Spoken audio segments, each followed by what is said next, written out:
Mechanically, there's a lot to like here. The game combines worker placement with different worker types, which is really cool, and back building, as well as a little bit push your luck, which makes for some really interesting decisions.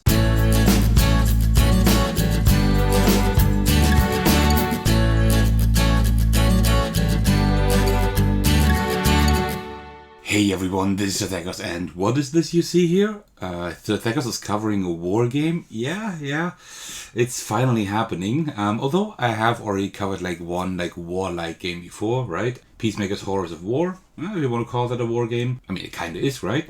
And today I will be covering Halls of Hegra. First of all, I need to apologize to the designer of the game, to Peter, because I've been meaning to do this video for at least half a year, maybe even longer. It somehow just didn't work out due to a lot of different reasons, right? But finally now I'm getting around to doing so. So before we continue, grab yourself a cup of tea and let's do this. And yes, my tea was already half empty before starting this video because, well, I drank quite a bit while setting up this game. Because setting up the game takes a little while. Alright, so what do we do here? Well, Halls of Hegra simulates a battle in the early days of World War II. Where you command a group of Norwegian volunteers and you fight numerically superior German forces. So this game is based on actual history. We all know what happened, right? In the original, the Germans won, the bad Germans. But in this game, you have the chance to actually win, right? So we're playing the Norwegian forces here. There is lots to this game. This game is long and it is complex, right? And there are loads of different phases. I will get into that while I explain the game. How will I structure the video today? Well, I was thinking about doing a playthrough, but this game is complex, it is very long. I don't know how interesting it will be to watch me play a war game, especially since I'm not an expert at wargaming, right? I am playing a lot of board games, and I think I know what makes a good board game, what are good mechanisms, what works well and what doesn't, but I'm not an expert wargamer. I think watching me play this game isn't as interesting as watching other people play that. So what I will do today is I will give you a rough overview of how this game works. I will talk about the different phases of the game, because they are very different. This game really gains in excitement, so to speak, and in tension throughout the game. I will talk about all of that. I will show you roughly how this works. If you want a full how to play video, a detailed one with all the rules, or if you want a really good playthrough, I suggest just look online on YouTube. There are lots of very good videos covering this game, right? And I doubt I could make a better video. So I will focus on what I can do best for this game here, and that is to give you an overview of how this works, and then give you my opinion about it. And I think my opinion might be interesting because, as I said, I am not a wargamer. So it might be interesting for those of you who are interested in the game, but are not really wargamers yourself. So this is who my review is targeted at. So let's talk roughly about setup here, right? We have our reserve here in the on the very left, right? There are all kinds of tokens and German soldiers that can come into the game, and also here our forces, right? They can come into the game throughout the game, just depending on what I do. Here we have our game board, and there's lots happening here. But in essence, it is quite easy to break down. Up here we have a map where we can open up supply routes and get supplies, which is very, very important. Here on the left are several things. Here are the supplies we have. Here are our forces that we have at our disposal, or even not, if they're tired or need to rest, right? And up here we have artillery and stuff that is relevant in later phases of the game. And down here we have the main thing of the game. This is where we put our workers, because yes, this is essentially mostly, not just, but mostly a worker placement game. One thing that is interesting I need to show you, this is one thing that I really, really enjoy. Yes, I know I'm not doing my review yet, but still I will show that to you. You see there's this mobilization board here. That's for the first phase of the game, right? Later on in other phases, you just turn over the board, and at the end you actually take it away, which is very, very interesting. Instead of doing another board that you have to put aside, this is a really cool idea actually, to have a board on top of a board in order to work with different phases. A very, very good idea. Alright, also down here we have our fear and doubt, only important in the first phase, right? And then here we have our morale, which is also very important. And then here on the right, here are the 5 piles for the 5 phases that we have, right? Mobilization, first attack, siege 1, siege 2, and last stand. I put them here. Usually, you might see it up here, right? Here are the phases as well. Usually you put the cards up there. But if I did that, then I would have to pull up the camera even more and you would see even less, right? So I'm not going to do that. That's why I put them here, right? 1, 2, 3, 4, 5 in that order. I guess that's okay. And then also we have high and low morale cards. I will get to that a little bit later. Despair and hope cards as well. Then we have the patrol bag here of the German officers that will patrol the area. We have here our hit bag in case something happens we need to pull from here. And also we have a recruit bag. This is like the main gist of the game, right? Because here we will like get our recruits that will help us actually to work on like to use like in these worker placement spots, right? Okay, this is like mainly what you see here. Just a rough overview because I will go into a bit more detail when I actually talk about the different phases. The game is divided into 11 days, so 11 rounds, and these rounds are like divided into different like phases. So days 1 to 3 make the are the mobilization phase. Days 4 to 6, you can see it down here, is the first attack. Days 7 to 8 is the first siege, and days 9 to 11 is the second siege, with the last stand being the last day, right? As I said, I'm not going to play through the entire game, but I will like explain to you how the different phases work. All right, let's start actually with the first phase, and that is the mobilization. You always see like the turn tracker down here. You see like which phase it currently is, right? So currently we're in phase 1, of course, right? And now we will start with the event phase, right? For the event phase, what we will do is we will draw the top card of the event deck, right? I will just put it right here. And here we do different things now. First of all, we now move the weather marker according to the symbol, right? It is a cloudy, right? So it will say cloudy, which is good, right? Cloudy or even sunny is even better, right? Because that tells us like how much we can move here, right? That is very important because this is like where we get our supplies, right? If the weather had been, if this had been a snow symbol, we also would move the snow marker further to the right. And then we resolve the text on the event card from top to bottom. We do everything that is possible, right? So first of all, we will injure one defender. That means we look at these symbols here, right? And at the top, we have our volunteer here, right? So we take one of the volunteers here and we roll one of these dice to like see how injured they actually are, right? And that is a 3. So you see like we have like the infirmary here. So we take this this guy and we put it in one of the beds at number 3, right? We can heal the defender to get it back into our supply here. All right, and then we also add one soldier. And what that means is we take one tile from the patrol bag. Give me just a moment. There we go, right? And you see like these are the German forces here, and there's a 4 on here. And that means we now look at the stage we're in mobilization. That's the green stage, that's the top row here, right? And we put this one on the 4 in the green row right there. So this one is now blocking us from getting supplies, right? Which means that we will have to like somehow deal with them in order to get supplies. And you also see like a little bit of flavor text here. One of our patrols ran into a German patrol in the forest north of Hegra. Makes sense, right? Right up there. Then we have this little icon here that tells us to put a doubt disc into the recruit bag, right? And these are these pink ones here. And we check the doubt tracker here to see like how many we put in there, right? So 1.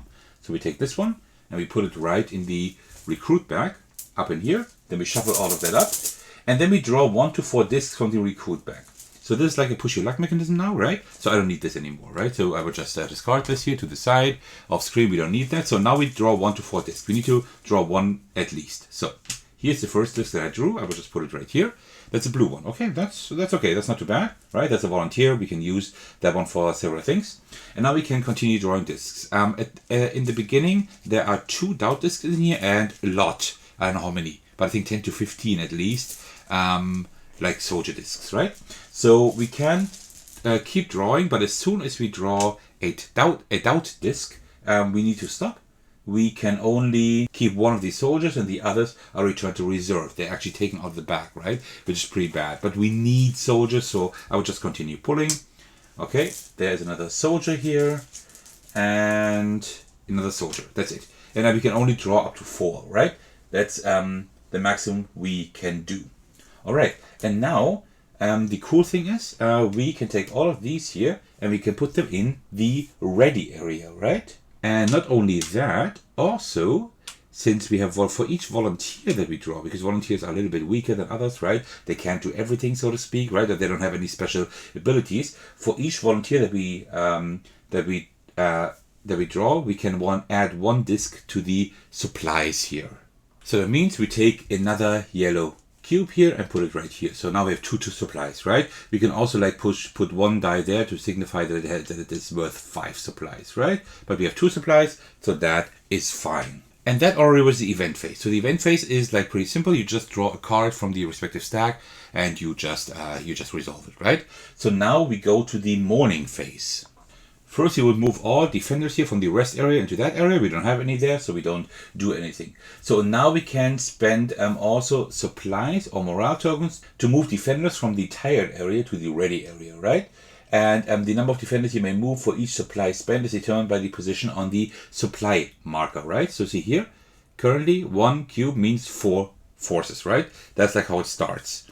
But we can of course also like move this to the right at some point. Like if it moves to the right, then we can move less from the tired area to the ready area, right? Okay. Also, you can always move up to 2 defenders from the tired to the rest area, but only 2. It says like max 2 there, right? And these will then become ready on the next day, but not yet. All right, and now we have the main thing of the game, right? We now take our defenders here and we put them like on all of these worker placement spaces.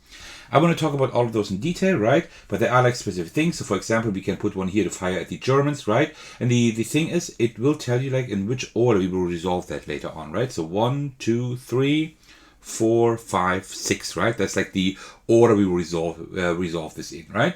The most important things are supply run is very important. So for example, right, we can down here open a new supply route, right? This is a ×2 here. That means we need to put 2 people here. So for example, we could put these 2 volunteers right here. And that would mean that we would be able to add delivery tokens to a new supply depot up here, right? So that means we can like add supplies up there. I will show you later how that would work. We can also negotiate. That means we can move one marker on fear or doubt down. That is good, right? Because the further down they are, the better that is, right? Because the more fear or the more doubt we have, the more issues we have. For example, for doubt, right, the higher it is, the more doubt marks we add to the back, which are bad. Because I told you, whenever we draw a doubt marker, you can only keep one of the recruits, and everything else will be put back into the supply, which like into the reserve, which is pretty bad. Then here we can now send a new supply run, right? That means we can put a soldier out there that actually can get the supplies that we have added to the supply route. And then down here is like also like a lot of things that we can do. We can shovel snow. We can like put a person here to move the snow marker to the left. If it ever reaches that top left, that tile here to the very left, we can now flip over a snow tile. That means we have uncovered, we have dug out something that we can use. These can be new worker placement spots, for example, right? So, for example, I think last time I had the field telephone, which was pretty good. Then we can repair. That means we can remove 1 damage tile. That is very important, right? Because these are all damaged tiles here, right? And if we want to fire at the Germans later on, we can uncover these to have like more we can fire at. Then we have bolster.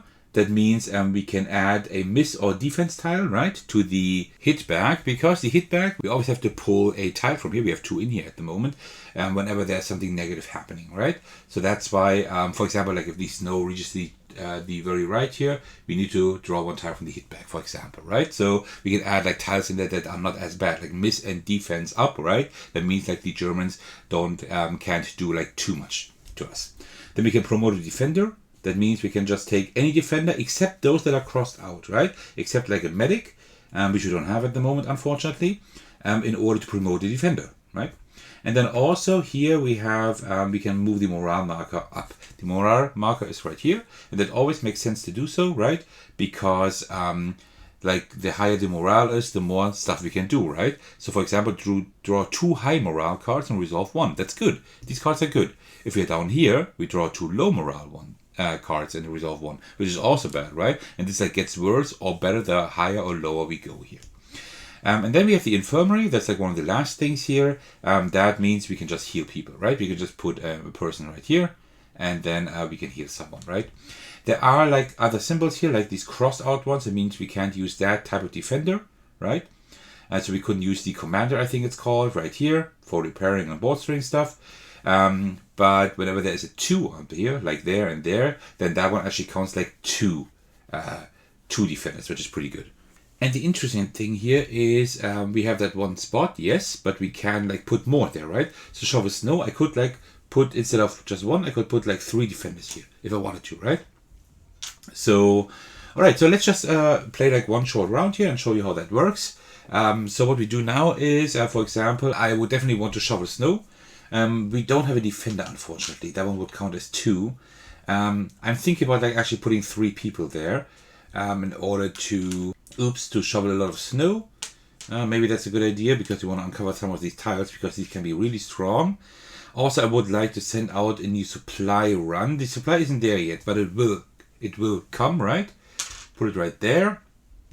Then we want to treat a patient, right? Because we definitely, well, actually, do I want to treat a patient? Yeah, maybe. I think I actually want to move the morale marker. And if we now take one of these here, that one counts as 2, right? So we can put that there. We need 2. So we just put 1 there. That's fine. And we still have these 2 here, right? I think the most... well, actually, also the artillery here is quite important. Actually, I think I might repair one of these spots here. So we need 2 defenders. So we will just put these 2 soldiers here. So now I've used all the defenders that are in the ready area. So now we go to the day phase, which is the last phase, right? So in the mobilization phase, it works like this. That now we just go through all these things here, right? We start with these that are that belong to the mobilization phase because it's a 0 there, right? So first we open a new supply route. That means I will take this stack here. That one grants us new soldiers, and we put that wherever it says up here, right? So right there. That's already it, and these now go to the tired area, and then we just continue. We don't have anything here, not anything here. Supply run, and then we send that one out here to the fortress. Here, right, to the mountain there, because that's where we like are hiding, so to speak, and defending from, right? And now we can move, it says move all supply runs. This is like our one supply run, and it's like determined by the weather. It says like 1 to 5. And now we can move this 1 to 5 spaces. So 1, 2, 3, 4, 5, for example. See? So we're almost at that spot, and then we just need to move back again. So now if the weather is worse, then we just move less. If we hit a German soldier, we can do several things. For example, we can either stop the movement or we can try to sneak, but we need to pass a check here then. All right, then we go to number 4, maintenance. So first I will shovel 3 snow. Right, that means 1, 2, 3. So now I can flip this top snow tile, and this is actually the field telephone again. Okay, that's funny. This one is pretty cool because that one can later on give us like +1 on the rolls when we fire at the Germans here, defend the walls, or if we suppress 2 soldiers. So that is not too bad. Then here we would need these 2 to do 1 repair. I would probably like repair this one here, right? So now we have 2 defensive positions here. Inspire would mean move the morale marker 1 up like this. Right here, and we didn't heal anyone. Actually, we should have healed as well, but we didn't do that, right? And then we go to the morale phase here at the end. By the way, I moved the doubt marker. I have to move the morale marker 1 up. And then you see like these hearts and stuff like around here, like, right? That means like these now would also move the morale track, but there aren't any that I'm triggering here, as far as I know. No, I don't. So that means that I cannot draw 2 high morale cards and resolve 1. So I would draw these 2. Then I would like check which phase I'm in, which stage I'm currently in, this mobilization. Here I would gain 1 supply, which is good. That means with supply I can move like more people here. And here I can move 2 defenders from the tired area to the ready area. It's pretty much almost the same thing. Just this one is better because I can move 4 for each supply, right? So I would resolve this one here and gain 1 more supply, right? That works. So I can just remove those as well. And then what we also do is, at the end, you see down here, like there are like German patrol markers here. There are 2 mentioned here, like shown there. So we just draw 2. We need to add them to the respective things. So that is a 5, all right. That works. And also a 4. So there's another soldier right there. So there are now 2. And then, since the game is not over, because we're not in the last round, we just move the turn marker 1 further. And that is how you would play like 1 round. We would continue that two more times now for the mobilization phase, and then we would go into the first attack, siege, and the last stand at the end. And like the game will continue like that. So, but what happens, what like changes? Well, like as soon as we are done here with the mobilization phase, right? Like in round 4, we would take this one here, and we would turn over that board to the first attack phase. Because now, in these phases, German soldiers would start like being added to these sectors here, and they would move up these sectors and like try to hit us, right? And we can defend them or suppress them. Either we can do that with the firing here at the Germans, or if you have the field telephone, also use that, right? Suppressing just means that we can turn them sideways so they don't attack. Hitting them, which is like a die check here, right? 50-50. Hitting them would like remove them. And this is like where the field telephone comes in, because you get +1 on each die if you like put like 2 defenders here, or just one of these commanders, I think they're called, in order to like get +1 on each die you're rolling here, right? Like on each defensive position. And that's important to like remove these, like to repair them, to have like more spots here, right? Because these just keep approaching there. Also, of course, the cards are different, right? So you see here, remove 1 delivery token from each of the leftmost 2 open supply depots. So, right, there's like supply depot, and there's one as well. You would have to like remove 1 each. So things like that, right? And also you see like how many soldiers are added to the first attack. And that is still not all, right? Because this is now getting harder, because now you need to also defend here, and you cannot just do this stuff here, right? You still need to do that stuff, right? Because of course, I mean, you don't have an unlimited supply of soldiers, right? Like of defenders. I mean, you need hide more and more, right? You also still need supplies. You still need to work on your morale. You still need to shovel snow. You still need to repair things, right? So you still need to do all of these things, but also defend against the German soldiers. And that you do that for 3 more turns, right? And then you have the siege. And the siege makes it even worse, because first of all, you have new cards here, right? That add like more patrols, for example, right? And they're getting like further down, like everything, there will be more and more patrols here, right? And also now you have this here. You have the artillery, right? So now the Germans are attacking you with artillery that you need to defend, right? And that means here you can like fire artillery, you can like hit also these, right? Because these are also like placed on the map then. And also you have like these here that are added to the hit tile, right? So you're also getting bombarded by these planes. And these bombardments are done in a pretty clever way, because they just say, it might be a little bit too small, but they say just what happens, right? So if you draw one of these, you lose a supply. Here you would injure a defender, right? Injuring defender, remember, you roll a die, and then you add that defender here to the infirmary, -1 morale, which is very bad, right? You don't want to have low morale. Like morale is always like very, very important. And the Siege 2 is pretty similar, just that the cards are just getting harder and worse, right? So for example here, you lose 3 supply if you don't have enough, instead injure 3 defenders. Also, the snow track here, right? So you move the the snow counter more to the right, and if you don't keep shoveling snow, then you will have to resolve tiles from the hit bag, and these might be these bombardments here, right? So it like gets tougher and tougher, and you see like add more bombardment, add artillery, add 4 Germans that like just keep charging, right? So actually in all of these phases after the first attack, you also remove this board here. I forgot to say that, right? And all of these, you see like there are many more soldiers that will actually attack you, right? So this is really, really crazy and very intense. But you also get like a new worker placement spot here. Reckless defense, you can just put a defender here and hit 2 soldiers, which is amazing. But you also injure the defender, right? Because you need to like outweigh like the pros and the cons of what you're doing here. So yeah. And then you have the last stand, which is like the very last phase, where you then draw one of these cards. There are like only 3 in here, right? Because you only have the last stand once. And you see like there's lots of stuff here, right? Injure 2 defenders, or move surrender 1 level up, which is also bad. As soon as you move up that cube to the very top, you also like, yeah, you surrender and you lose, right? And then you just another bombardment, another artillery, and 7 soldiers and whatever, right? It's really crazy. But if you actually manage to hold out all 11 turns without having the surrender marker at the very top, or without losing all defenders, then you actually win the game. You just need healthy defenders at the end of the last turn without having to surrender to win, right? So you don't need to like defeat anyone, you just need to hold out, right? Like all of these waves and what's been thrown at you. I didn't go into like extreme detail here, but I think I could give you like a pretty rough overview of how this game works. Well, alright, you should have a pretty good idea of how Halls of Hegra is played. But how do I like it? Well, let me tell you. To start with, I'm not particularly a fan of the theme of war games in general, but that wouldn't be a fair way to review the game. So instead, let's ask, is the game thematic? I'd say yes and no. At its core, this is very much a Euro game with quite abstract mechanisms. But despite that, the theme still comes through. When defenders are injured, nursing them back to health makes sense. Going on supply runs, that works too. So while this is mechanically an abstract Euro, it still manages to feel thematic. My most favorite thematic touch here is shoveling snow and actually uncovering things. I think that is done really well. The designer also has put a lot of effort into historical accuracy, which really elevates the theme. You're not attacking anyone, you're simply trying to hold it against an overwhelming enemy force.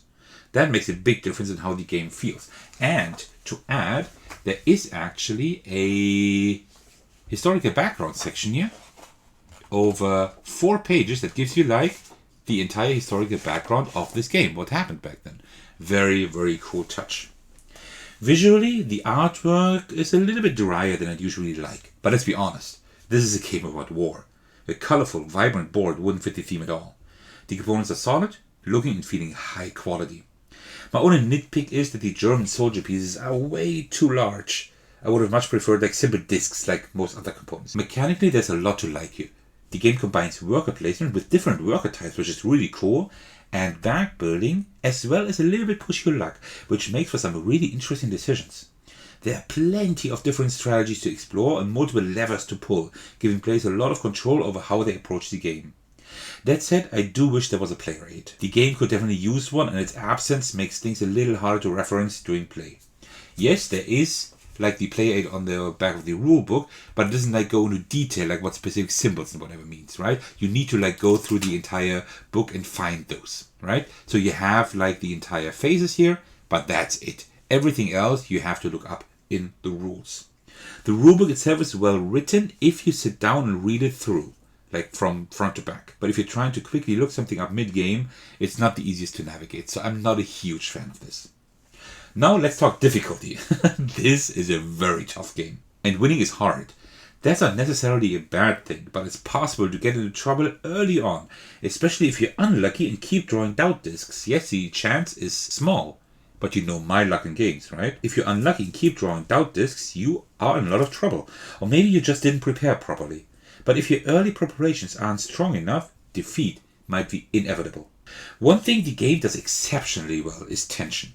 At first, you're mostly preparing for what's coming. Then, as battles unfolds and you start being attacked, things get more and more intense. The difficulty ramps up instead of tapering off, making for an experience that keeps building. Very few games manage to pull this off so effectively, and that's probably the game's biggest strength. So, would I recommend it? That depends. If you don't mind a war theme and are up for a difficult, longer game, this could be right up your alley. Fans of challenging survival games, like Robinson Crusoe for example, might find a lot to enjoy here. But if war themes aren't your thing, or you prefer a more forgiving experience, this might not be the best fit. The win rate here for this game is approximately 10%. Just to give you just to throw a number out there.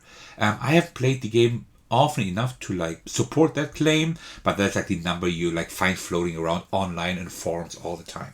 10 to 15%. So if that doesn't scare you off, this might just be your game. All in all, this is a historically grounded, pretty thematic Euro game with solid components and an impressive escalation of tension throughout. Mechanically, it offers engaging worker placement, back building, push your luck, and plenty of strategic depth. However, the lack of a player aid with the symbols and the rulebook's less than ideal structure for quick reference can be a drawback. It's very tough to win, and early mistakes or bad luck can put you in a rough spot. If you enjoy challenging strategic survival games and don't mind the war theme, this could be a great choice. But if you're looking for something more forgiving, you may want to look elsewhere. Well, that concludes my review for Halls of Hegra. Thank you for watching and sticking to the very end. A huge thanks to all of you and a special shout out to my generous patrons. The biggest thanks go out to Thecos for supporting me at the highest tier. You can also support me by watching, liking and commenting on my videos, subscribing to my channel, supporting me on Patreon and joining my Discord server to hang out with me and my amazing community. Alright, I'll see you on the channel or my Discord server. Take care everyone, stay safe and cheers.